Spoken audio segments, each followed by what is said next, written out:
मैं आया हूं तो आप समझेंगे शायद ये मांगने आया है। मैं मांगने नहीं आया, लेकिन मजबूरी है हमारा। जिस तरह माजी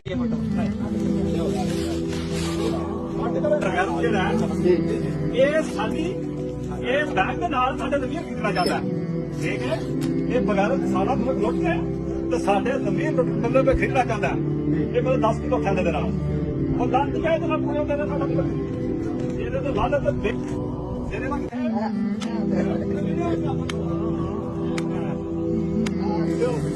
हां भाई ये बगैर तो सारो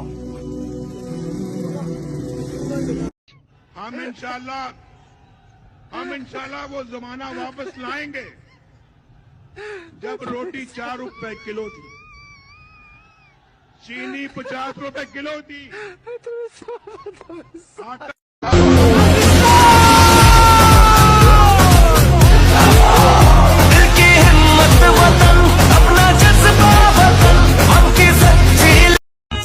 नस्ली कंजर वेखे तैथों घट तू कला 100 सालां विच हिक जमदा ए ते